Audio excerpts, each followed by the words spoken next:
নমস্কার বন্ধুরা, নীলগোপাল একাডেমির পক্ষ থেকে আপনাদের স্বাগত জানাই। আরও একটি গুরুত্বপূর্ণ আপডেট নিয়ে আমি আপনাদের সামনে হাজির হয়েছি।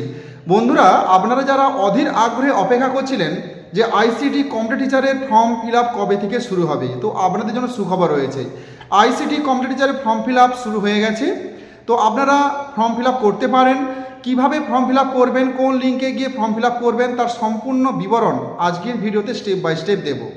এছাড়াও বন্ধুরা, আপনারা যারা 2025 সালে আইসিটি কম্পিউটার এক্সাম দিয়েছিলেন, আপনারা যারা চাকরি পাননি, আপনারাও কি পুনরায় এই ফর্মটা ফিল আপ করবেন? আপনারা কি এই ফর্মটা ফিল আপ করতে পারবেন আদৌ? এই বিষয়টি নিয়েও আজকের ভিডিওতে আমি বিস্তারিত আলোচনা করব। সো বন্ধুরা, ভিডিওটি শুরু থেকে শেষ পর্যন্ত স্কিপ না করে অবশ্যই দেখবেন। আর ভিডিওটি শুরু করার আগে আপনার ছোট্ট একটি রিকোয়েস্ট, আপনি যদি আমার চ্যানেল নতুন থাকেন তাহলে অবশ্যই সাবস্ক্রাইব করুন, পাশে দেওয়া বেল আইকনে ক্লিক করতে ভুলবেন না পরবর্তী নতুন ভিডিওর নোটিফিকেশান পেতে।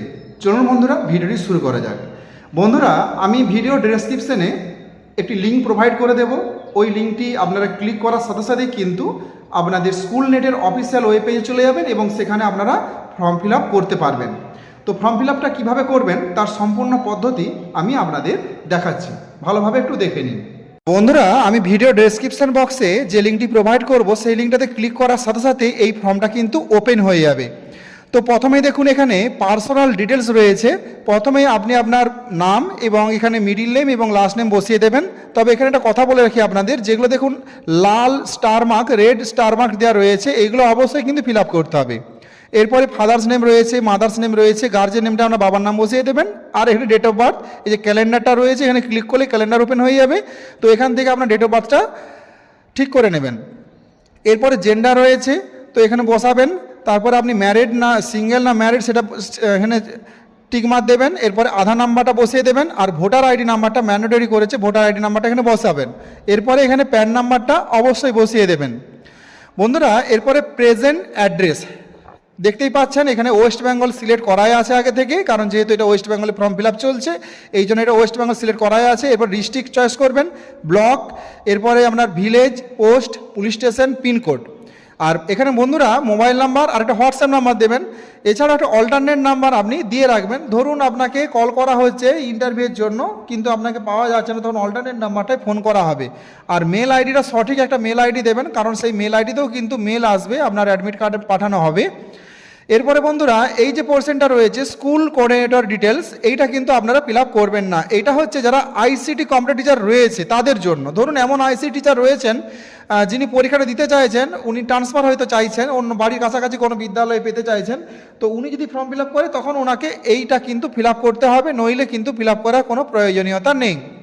এরপরে আদার্স যেগুলো ডিটেলস রয়েছে, আপনার অ্যান্ড্রয়েড ফোন আছে কি না, যদি থাকে ইয়েস, এখন অবভিয়াসলি আপনার রয়েছে তাই ইয়েস করবেন। তো এখানে আপনার যদি বাইসাইকেল বা মোটর সাইকেল থেকে থাকে সেটা সিলেক্ট করবেন। আর অ্যানুয়াল ফ্যামিলি ইনকামটা কত সেটা এখানে অবশ্যই সিলেক্ট করে দেবেন। এরপরে সবচেয়ে গুরুত্বপূর্ণ যে বিষয়টি সেটি হলো এডুকেশন ডিটেলস। প্রথমে দেখুন বিএডটা কিন্তু ম্যান্ডেটরি নয়, বিএড সবার থাকতেও পারে নাও পারে, কোনো অসুবিধা নেই, থাকলে আপনি দেবেন, না থাকলে দেওয়ার দরকার নেই। এছাড়াও এমএ মাস্টার্স রয়েছে, এটাও কিন্তু ম্যান্ডেটরি নয়, থাকলে দেবেন, না থাকলে না দেবেন। কিন্তু ব্যাচেলার ডিগ্রি মানে গ্র্যাজুয়েশন, এই আইসিটি কম্পিউটার টিচার চাকরি করতে গেলে মিনিমাম যোগ্যতা গ্র্যাজুয়েশন মানে বিএ পাস আপনাকে করতেই হবে। সেটা ভালো করে ঠিকঠাক করে দেবেন, কত নাম্বার পেয়েছেন, কত বছরের কোর্স, কোন ইউনিভার্সিটি থেকে পড়েছেন, সব কিছু দেবেন। দেখতেই পাচ্ছেন এখানে যদি বিএ সিলেক্ট করেন পরপর এগুলো লিখবেন। এরপরে হাই সেকেন্ডারি রয়েছে, উচ্চ মাধ্যমিক কত সালে দিয়েছেন, কোন বোর্ড থেকে দিয়েছেন, কত বছরের কোর্স, সব কিছু লিখবেন। মাধ্যমিক এটা কোন বোর্ড থেকে দিয়েছেন, কত বছরে, সব কিছু এখানে সিলেক্ট করে ভালো ঠিকঠাক করে এগুলো লিখে দিবেন। এরপরে কম্পিউটার এডুকেশন ডিটেলস। বন্ধুরা, এখানে দেখতেই পাচ্ছেন যে কম্পিউটার আপনি কোন ইনস্টিটিউট থেকে পড়েছেন সেই ইনস্টিটিউটের নাম, মানে এক বছর যে ডিপ্লোমাটা করেছেন, তো এখানে আপনি ডিপ্লোমা করেছেন, বিসি আছে, এমসি আছে না কি আছে সেটা আপনি এখানে সিলেক্ট করবেন এবং এখানে সেটা কত বছরের কোর্স করেছেন কম্পিউটারের উপরে সেটা দেবেন, কোন বছর পাস করেছেন সেটাও এখানে বসিয়ে দেবেন। আরও যদি কম্পিউটার কোর্স থাকে সেটা এখানে আপনি অ্যাড করে দেবেন। তো এখানে এরপরে সবচেয়ে গুরুত্বপূর্ণ বিষয় সেটা হলো এক্সপিরিয়েন্স ডিটেলস। এটা ম্যান্ডেটরি নয়, দেখতেই পাচ্ছেন লাল স্টার মার্ক কিন্তু নেই, ম্যান্ডেটরি নয়। কিন্তু যদি আপনাদের এক্সপিরিয়েন্স থেকে থাকে আইটি সেক্টরের ওপরে, হয়তো আপনি কম্পিউটার টিচার ছিলেন দীর্ঘ 2 বছর কোনো বিদ্যালয় বা কোনো সেন্টারে, সেখানে যে আপনি এক্সপিরিয়েন্স সার্টিফিকেটটা পেয়েছেন সেটা এখানে শো করাবেন। যাদের এক্সপিরিয়েন্স সার্টিফিকেট থাকবে তাদের অগ্রাধিকার আগে। আচ্ছা, এরপরে আমরা চলে যাবো এখানে যে ডিস্ট্রিক্ট, ব্লক নেম, এগুলো সব ঠিকঠাক করে সিলেক্ট করবেন। যে আপনি চাইলে আপনি এখানে ধরুন আপনি পশ্চিম মেদিনীপুর যদি সিলেক্ট করেন, এখানে সিলেক্ট করে নিয়ে আপনি এই যে এখানে পশ্চিম মেদিনীপুর সিলেক্ট করবেন, পশ্চিম মেদিনীপুর সিলেক্ট করে নিয়ে দেখুন পশ্চিম মেদিনীপুর কোথায় আছে, এই যে পশ্চিম মেদিনীপুর। তো এখানে আপনি পরপর একই ডিস্ট্রিক্ট সিলেক্ট করবেন, কারণ বাইরের ডিস্ট্রিক্টে তো আপনি চাইছেন না কাজটা করতে, কারণ বাইরের ডিস্ট্রিক্টে কম বেতনে কাজ করা সম্ভব নয়। আর আপনি দুটো ব্লক সিলেক্ট করতে পারেন, একটা জেলার দুটো কি তিনটে ব্লক আপনি সিলেক্ট করতে পারেন। সেই ব্লকে যদি আপনার ভ্যাকেন্সি থেকে থাকে, ধরুন আপনাকে পাঠিয়ে দেওয়া হলো, আপনার ব্লকে না পেয়ে আপনি অন্য ব্লকেও কাজ করতে পারবেন। তবে নিজ ব্লকটাই আগে সিলেক্ট করবেন, এরপরে টার্ম অ্যান্ড কন্ডিশন এখানে টিকমার্ক দেবেন, দেওয়ার পরে চলে আসুন সবচেয়ে গুরুত্বপূর্ণ পার্ট, সেটা হলো আপনার ডকুমেন্ট সাবমিট।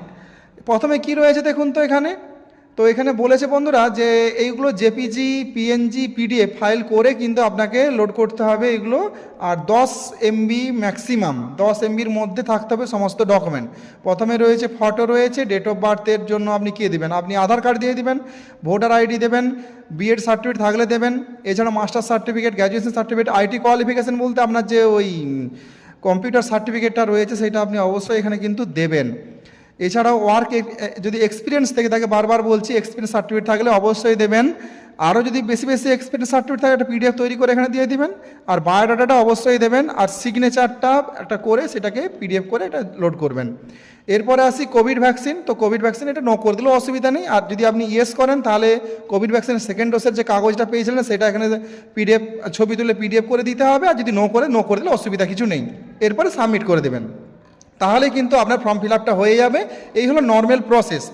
বন্ধুরা এবার আসি সবচেয়ে গুরুত্বপূর্ণ বিষয়টি হলো এটা যে 2025 সালে আপনারা যারা আইসিটি কম্পিটিটিভ দিয়ে পরীক্ষা দিয়েছিলেন, আপনারা অনেকেই পশ্চিম মেদিনীপুর জেলাতে অনেকেই আইসিটি কম্পিটিটিভ এক্সাম আপনারা দিয়েছিলেন, কিন্তু চাকরি আপনারা কেউই পাননি।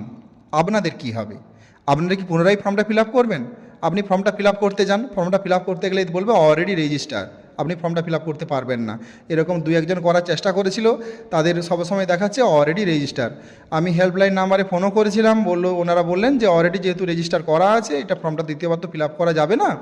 তো আপনি চেষ্টা করতে পারেন, আপনি নতুন মোবাইল নাম্বার এবং নতুন ইমেল আইডিতে চেষ্টা করতে পারেন। আপনারা যারা পরীক্ষা দিয়েছেন পুনরায় কিন্তু এই ফর্মটা ফিল আপ করতে পারেন। এবার প্রশ্ন হলো যে যদি ধরুন এর নতুন যে ফর্ম ফিল আপ হচ্ছে এর উপরে বেস করে যদি এক্সাম হয়, তাহলে এর উপর ধরুন এক্সাম হলো এবং এই এক্সামের উপরে বেস করেই রিক্রুটমেন্ট প্রসেস শুরু হয়ে গেল, তাহলে কি পুরনো যারা পরীক্ষা দিয়েছে তাদের কি চান্স পাবে না? এটা একটা সমস্যার ব্যাপার রয়ে গেল। কারণ এখানে একটা আপনাদের কথা বলি, সবচেয়ে গুরুত্বপূর্ণ বিষয়, আপনারা জানেন যে 4 ফেজ যখন নিয়োগ হয়েছিল, 4 ফেজের আগে আরেকটা প্যানেল কিন্তু হয়েছিল, সেখানেও কিন্তু পরীক্ষা হয়েছিল, পরীক্ষা হয়ে সেখানে কিন্তু ট্রেনিং পর্যন্ত হয়ে গিয়েছিল, ড্রাফট জমা হয়েছিল, কিন্তু আপনার তারা কিন্তু চাকরি পায়নি। এবার পরবর্তীকালে 4 ফেজে যখন আবার নতুন করে এক্সাম হয়, তখন কিন্তু আর তো ফর্ম ফিল আপ করা যাচ্ছিল না। এবার তখন যারা গিয়েছিল সেখানে পরীক্ষা দিতে, যে নতুন পরীক্ষা হয়েছিল সেই নতুন পরীক্ষার উপরে বেস করেই কিন্তু নিয়োগ প্রক্রিয়া সম্পূর্ণ হয়েছিল। তাহলে কিন্তু বুঝতেই পারছেন একটা সমস্যার ব্যাপার কিন্তু রয়েছে। তো বন্ধুরা এই কথাটা বলা উচিত হবে কি না আমি বলতে পারছি না। ধরুন যারা 2025 সালে পরীক্ষা দিয়েছেন, যদি আপনারা ফর্মটা ফিল আপ করতে না পারেন, তাহলে যেদিন পরীক্ষা হবে আপনি তো খবর পাবেন, আমি ইউটিউব চ্যানেলের মধ্য দিয়ে খবর দিয়ে দেবো যে কোথায় পরীক্ষা হবে, কবে হবে, কখন হবে। সেই দিন কিন্তু আপনি আধার কার্ড নিয়ে ওখানে যেতে পারেন, এইটুকুই বলতে পারি। কিন্তু এটা কিন্তু আমি যে কতটা ঠিক বলছি বা ভুল বলছি সেটা এই মুহূর্তে আপনাদের বলতে পারছি না, সেটা সময় বলবে। তো যাই হোক, আপনারা অবশ্যই কিন্তু চেষ্টা করবেন আগে ফর্মটা ফিল আপ করার। যদি না পারেন তাহলে সেকেন্ড অপশন কিন্তু এটা রয়ে গেল আপনাদের জন্য। যেদিন পরীক্ষা হবে সেদিন অবশ্যই আপনাকে আধার, ভোটার এবং সমস্ত ডকুমেন্ট নিয়ে ওখানে যেতে হবে এবং সমস্ত ডকুমেন্ট কিন্তু পুনরায় সাবমিট করতে হবে। কারণ আমার যেটুকু ধারণা যে নিয়োগ প্রক্রিয়া কিন্তু নতুন যে ফ্রেশ যে পরীক্ষাটা হবে এর উপরে বেস করেই হবে। আর এক্সাম এবার যে হবে নিয়োগ প্রক্রিয়া আশা করি কিন্তু হতে পারে, কারণ বড়সড় একটা নিয়োগ কিন্তু অবশ্যই হবে বন্ধুরা। এই জন্য প্রত্যেকেই তৈরি থাকুন, কারণ এবারে পরীক্ষাটা অত্যন্ত গুরুত্বপূর্ণ। আশা করি আপনারা প্রত্যেকে বুঝতে পেরেছেন। সো বন্ধুরা আজ এই পর্যন্তই, দেখা হয় পরবর্তী নতুন কোনো ভিডিওতে নতুন কোনো টপিক নিয়ে। ততক্ষণ আপনারা প্রত্যেকে ভালো থাকুন, সুস্থ থাকুন, বেস্ট অফ লাক।